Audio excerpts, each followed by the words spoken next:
The day you leave me, I'll kill you and the children. Jania Carla heard that threat dozens of times. Marcos Itiberê held guns to her face. He pressed knives to her chest. She slept fully dressed, ready to run at a moment's notice. But when she finally mustered the courage to leave in October 1999, he proved he wasn't bluffing. He broke into her ex-husband's house, a shot to the chest, murder in front of the children, and yet Marcos remained free after the crime. 7 months later, in May 2000, he picked Marquinhos and Gabriela up from school.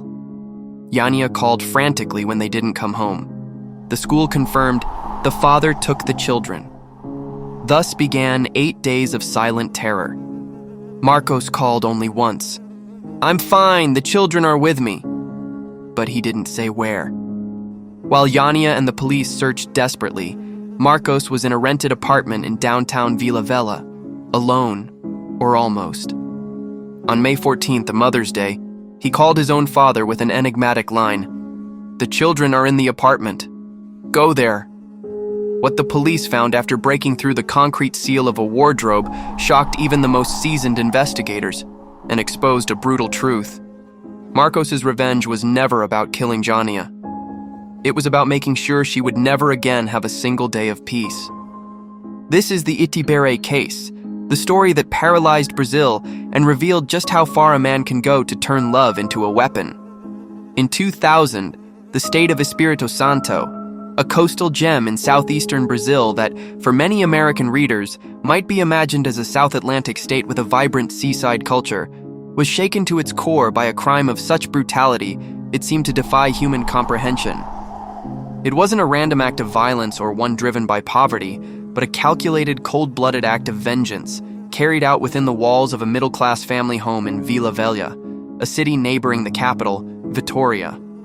At the center of this tragedy was Marcos Itiberê Rodrigues de Castro Caiado, a shopkeeper who, until the mask fell, had been seen by neighbors and acquaintances as an ordinary family man. The crime was not merely the death of 2 children, Marcos Filho and Gabriela, but the culmination of years of domestic terror, a nightmare fueled by unresolved conflicts and systemic failures to protect the most vulnerable. The story of Marcos Itiberê became a grim symbol in Brazil at the turn of the millennium, exposing how a home, meant to be a refuge of love and safety, can instead become the stage for unimaginable tragedy. Marcos Itiberê was married to Jania Carla. Jania already had 2 children from a previous relationship, and together they had 2 more. Marcos Itiberê Rodrigues de Castro Caiado Filho and Gabriela de Castro Caiado. The family lived in Vila Velha, a densely populated city in the metropolitan region of Vitória, known for its beautiful beaches and rapid urban growth. On the surface, they appeared to lead a normal life, the typical routine of a Brazilian middle-class family. But behind that facade of normalcy, the relationship was falling apart. The fights became more and more frequent, a vicious cycle of tension that, as Jania described, had grown out of what once seemed like a normal marriage. Over time, Marcos began to show increasingly erratic behavior, disappearing on weekends, coming home drunk and agitated, acting in strange and unpredictable ways. The truth behind his emotional instability was a diagnosis of bipolar disorder. The condition triggered sudden and extreme mood swings in Marcos, oscillating between episodes of euphoria and violent aggression and periods of deep depression. For Jania, life at home turned into a constant nightmare. She lived in a state of permanent fear, a palpable tension that filled every corner of the house. In a heartbreaking confession, she revealed that she would go to sleep fully dressed, always ready to flee at any moment. The violence wasn't just verbal or emotional, it was physical and terrifyingly real. He had threatened her with a gun, warning that he could hurt her if he wanted to. On other occasions, he would press a knife against her body. Jania's fear ran deep, but what kept her from leaving was Marcos's explicit threat. "The day you walk out, something terrible will happen to you and the kids." This kind of emotional and physical blackmail, common in cases of domestic violence, shows how victims become trapped in a cycle of abuse under the constant threat of something far worse. Still, Jania tried desperately to help her husband, and, by extension, protect her family. She took him to the doctor, ensured he got treatment, and cared for him as best she could. But the outbursts, the fits of rage, and the threats kept escalating, like a dark tide that couldn't be held back. Even when he followed his medication regimen, it seemed powerless against the growing hatred festering inside him. Faced with the looming danger and an unbearable situation, Yania finally found the courage to put an end to it. It was October 15th, 1999. She left home and sought refuge in the only place she believed was safe, the house of her ex-husband, a businessman and the father of her two eldest children. Jania's decision, though desperate, turned out to be the spark that ignited the reaction Marcos Itiberê had long threatened. Blinded by rage and armed, he refused to accept the end of their relationship. That same day, the separation turned into tragedy. Marcos Itiberê stormed into the home of Jania's ex-husband. What happened next unfolded in seconds, brutal and irreversible. He opened fire on the businessman, killing him instantly. The horror of that night was magnified by the fact that the attack took place in front of one of Jania's young children, an innocent witness to the violence. Under Brazil's legal system, which functions differently from the US, where suspects accused of first-degree murder are typically held without bail, Marcos Itiberê, despite being formally charged with homicide, was allowed to await trial in freedom. This legal decision, nearly unfathomable to an American audience accustomed to immediate custody for crimes of such gravity and risk of reoffense, allowed a man who had just committed murder to walk free to approach his ex-wife, and free to come near their children. It was the beginning of a nightmare that would only grow darker. For Jania, the businessman's death confirmed her worst fears. She knew her own life was in danger, but her greatest concern was the safety of her children, especially Marquinhos and Gabriela, who were still young and innocent. Even amid the trauma and fear, she pressed on, driven by the instinct to protect and provide. She managed to find a home in Vila Velha, Espírito Santo, and tried to rebuild her life, working while the children attended school as usual. Life settled into a fragile, uneasy rhythm. Despite the murder and the separation, Marcos still maintained a minimal connection with his children, Marcos Filho and Gabriela. Their contact was regulated, perhaps through an informal arrangement or a court order, a common practice in Brazil to preserve visitation rights, allowing him to pick the children up from school and spend some days with them. For Jania, maintaining stability for the children was vital. But she lived under a constant, well-founded threat, one that could erupt at any moment. The children were the only light in that dark landscape. Gabriela, 7 years old at the time, was described as full of energy, playful, sweet-natured, and endlessly curious. Marcos Filho, 9, was more mature for his age and had a natural instinct to protect his little sister.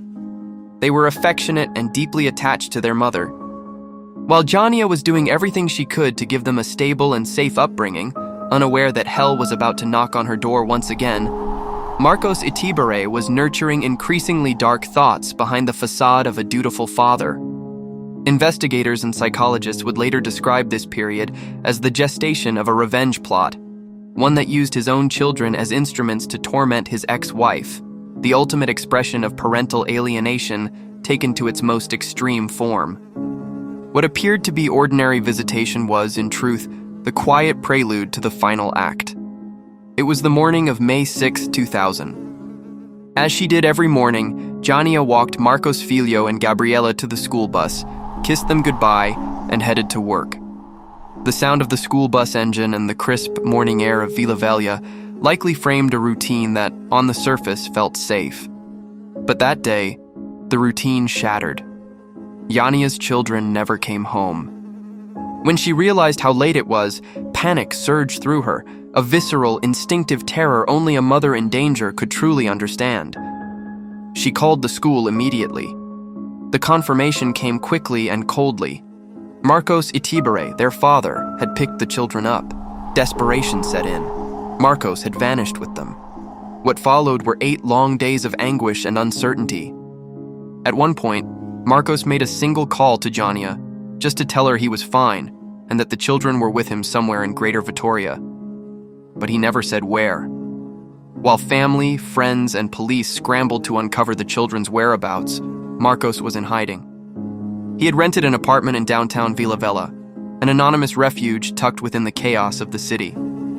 The tension in the days that followed was suffocating.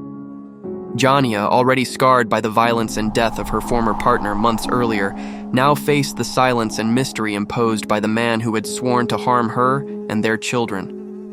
What happened inside that rented apartment in downtown Vila Velha was an act of such gravity that it shocked even the most seasoned investigators. Marcos took the two children, 9-year-old Marcos Filo and 7-year-old Gabriela, into the bedroom. The setting was simple.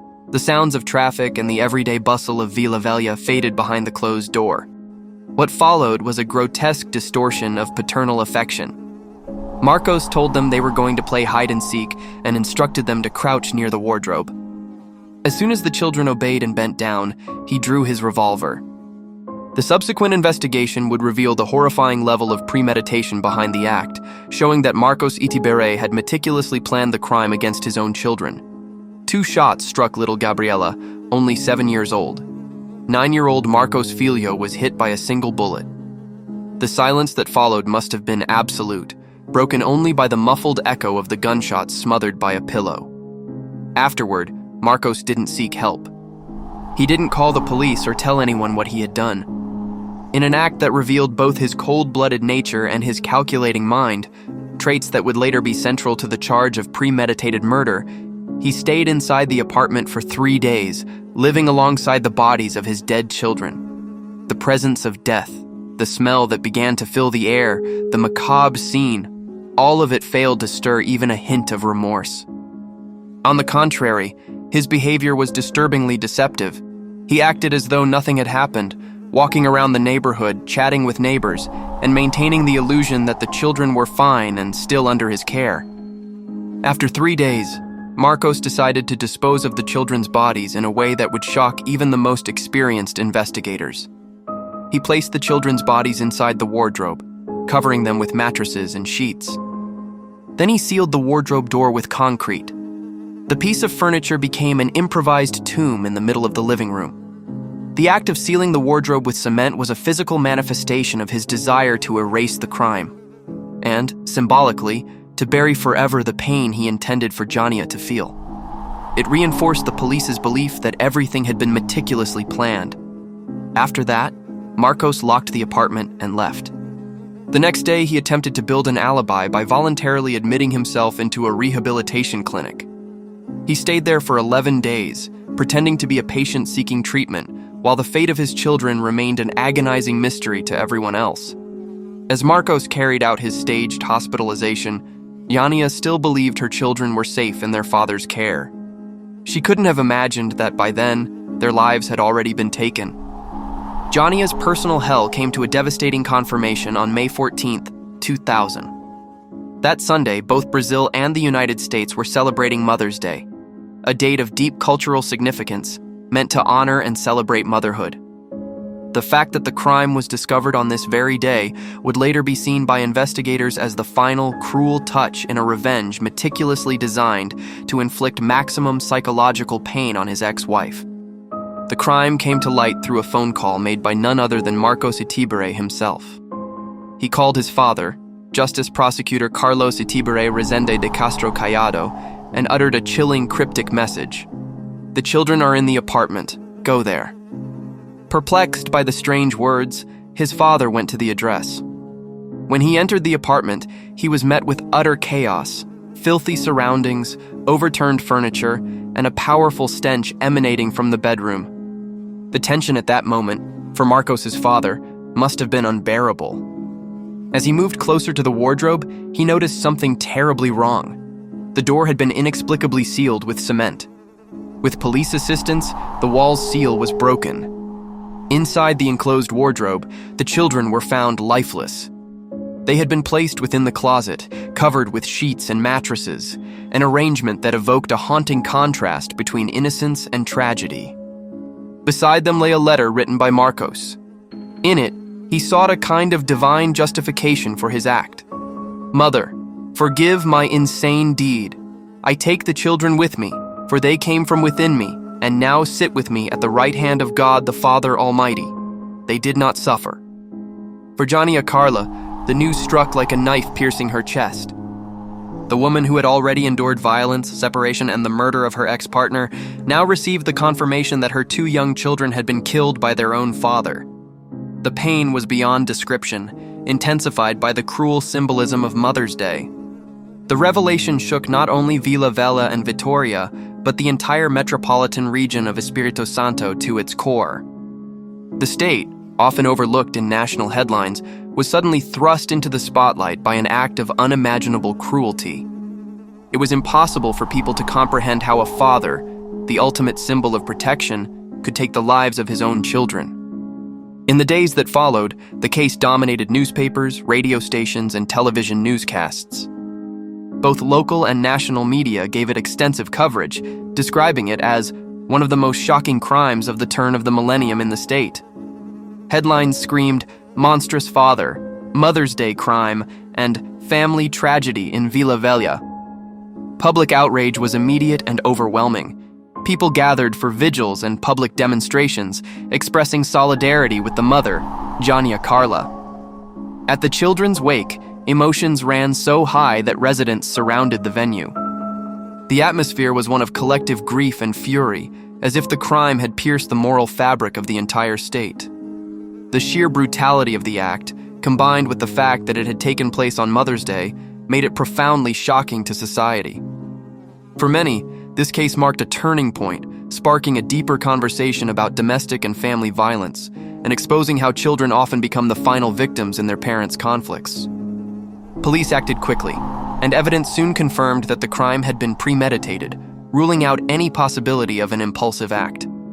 Marcos Itiberê was arrested shortly after the discovery of the bodies. He offered little resistance, though his capture required a heavy police presence. Public outrage was so intense that there was a very real risk of lynching, a term used locally to describe swift, violent mob justice, a threat that, in cases of heinous crimes in Brazil, often forces authorities to protect the suspect just to ensure they make it to trial alive. Once taken to the police station, Marcos remained mostly silent. His demeanor was detached, showing no visible emotion or remorse. During custody, he made several attempts to present conflicting versions of what had happened. At one point, he claimed the gunshots had been accidental. At others, he said he had lost control during an emotional breakdown. However, the evidence, the calculated execution, the methods used to muffle the sound, and most of all, the concealment of the bodies, shattered any claim of accident or temporary insanity.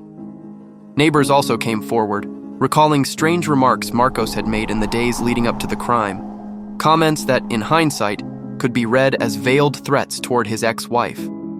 What became clear was his extraordinary coldness and calculated intent. Brazilian television programs brought in psychologists to try to understand what could drive a father to commit such an act. The prevailing conclusion was that Marcos had been driven by deep hatred and a desire for revenge against Jania, choosing their children as the ultimate targets of his punishment. 3 years after the tragedy, in 2003, the trial of Marcos Itiberê began. The event stirred massive public emotion. The courtroom was packed with journalists, relatives of the victims, and onlookers, all eager to witness the outcome of one of Espírito Santo's most shocking cases. The prosecution, led by the public prosecutor's office, the Brazilian equivalent of a district attorney's office, though with broader powers, was relentless. Marcos was charged with triple aggravated homicide for the murders of Marcos Filho, Gabriela, and Jania's ex-husband. In Brazilian law, an aggravated homicide is one committed under circumstances that make it especially serious, such as premeditation or a base motive like revenge. On top of that, the fact that 2 of the victims were his own children further intensified the gravity of the charges. The prosecution described the crime as deliberate and calculated, carried out with the clear intent to inflict deep psychological suffering on his ex-wife. Marcos's defense team attempted a strategy often seen in cases involving extreme cruelty. They claimed he suffered from psychological disorders. However, psychiatric evaluations proved that while Marcos did have certain mental health conditions, such as bipolar disorder, he was fully aware of his actions at the time of the crime. In other words, he was fully aware of his actions. After long and grueling sessions in the jury court, the verdict was delivered on October 17, 2003. Marcos Itiberê was sentenced to a total of 51 years in prison, 43 years and 6 months for the murders of his children, plus additional years for the killing of Jania's ex-husband in 1999. When delivering the sentence, the judge described the crime as one of the most brutal ever recorded in the state, emphasizing that Marcos had shown no remorse at any point. The courtroom erupted in applause as the verdict was read, while Jania's family wept, feeling a bittersweet sense of justice, though it could never be complete. Jania, a mother torn apart, found a small measure of relief in the conviction, but no peace. Her words captured the raw truth of her loss. "No sentence will ever be enough. My children won't come back. I live with the pain of not having been able to protect them." Marcos began serving his sentence in a maximum security facility at the Social Rehabilitation Institute of Viana. The projected date for the full completion of his sentence was September 22, 2054. The story, however, didn't end with the sentencing. 11 years after the murders in 2011, Marcos Itiberê managed to escape from prison. The Social Rehabilitation Institute, where he was serving his sentence, became the scene of a carefully planned breakout. He sawed through the bars of his cell and, using a makeshift rope woven from bed sheets, a common prison escape method in Brazil known as a Teresa, scaled the prison wall to freedom. News of the escape sent waves of panic through Vila Velha, striking Jania Carla with utter shock. The man who had murdered her children and ex-husband was back on the streets. Jania had to be rushed to a secure location under police protection, reliving the terror she had felt years before.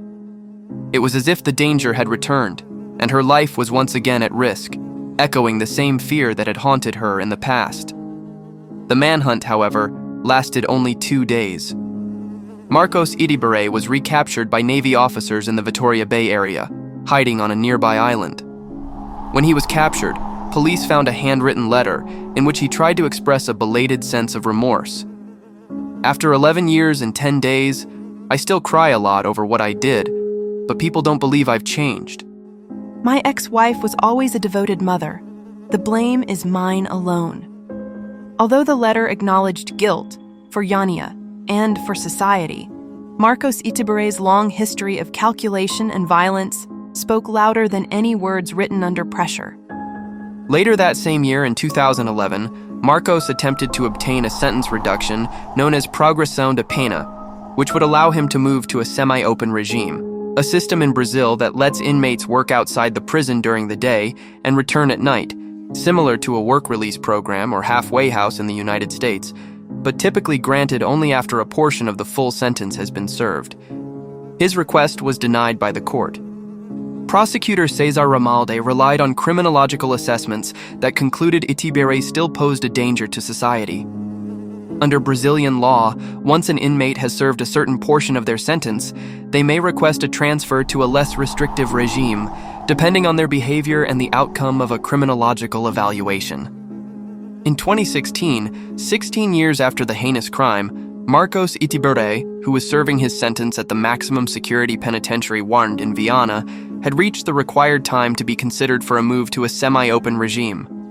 The case was reviewed by the Citizenship in Prisons Project, an initiative of Brazil's National Justice Council, CNJ, and was then forwarded to the Public Prosecutor's Office for an opinion, following the country's legal procedure.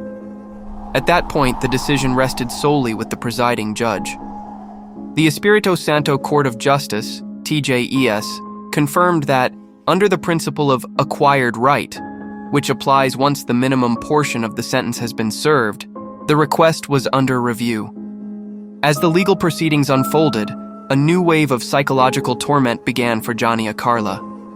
In an interview, she voiced her anguish at the thought that the man who had murdered her children could soon walk free. "I always knew he could be released at any moment," Jania said, her voice heavy with apprehension. "I'm constantly on edge, wondering what's going to happen, asking myself, how can they let someone like that back on the streets? What will he do once he's out?" Her fear was far-reaching, not only for her own family but also for anyone else who might become a victim of Marcos. Marcos Itiberê claimed to have found religion and become an evangelical Christian, seeking a redemption that, to society and to Jania, seemed unattainable. Jania didn't believe in his transformation. She feared that the same hatred and thirst for revenge that had once driven him to kill still burned inside him. "I believe the desire to kill me has never left his mind. That's why I still get anxious every time I hear his name," she said. As part of the review process, in 2016, the court ordered a new psychological evaluation to determine whether Marcos could receive any legal benefits. The conclusion was decisive. He remained dangerous and unfit to live in society. Thus, Marcos remained in prison, barred from moving to a more lenient regime. The Itiberê case left an indelible mark on the people of Espírito Santo and on the broader legal debate in Brazil. It became a tragic symbol of the urgent need for stronger policies against family violence and for reforming child custody laws in cases of bitter separations. Legal scholars and psychologists began citing the case as the ultimate example of parental alienation, where the desire to harm an ex-spouse overrides the most basic instinct of protecting one's children. The children, Marcos Filho and Gabriela, had their lives brutally cut short by the very person who was supposed to be their greatest protector. The crime exposed the darkest side of human nature, the terrifying ability to turn hatred into destructive action, using one's own children as tools of revenge. More than 2 decades later, the name Marcos Itiberê remains etched in the collective memory of Espírito Santo as a synonym for cruelty. The memory of Gabriela and Marcos Filho endures as a silent plea for justice, and a painful reminder that domestic violence, when left unchecked, can end in the most unimaginable of tragedies. Marcos Itiberé's revenge, using his own children as instruments to punish his ex-wife, could be compared to a guided missile. In both the legal and social sense, when a relationship ends in violence, the aggressor's goal isn't limited to the psychological or emotional destruction of the other person. The murder of Marco Antonio Pedrini served as an early warning, a test of the system. The Mother's Day crime, the peak of his cruelty, was the final strike. He didn't aim directly at Jania, but instead inflicted unbearable pain on everything she loved most, turning a day meant for celebration into a memorial of emotional torment. For Marcos, revenge was the assurance that Jania would never know peace again, even if he remained behind bars.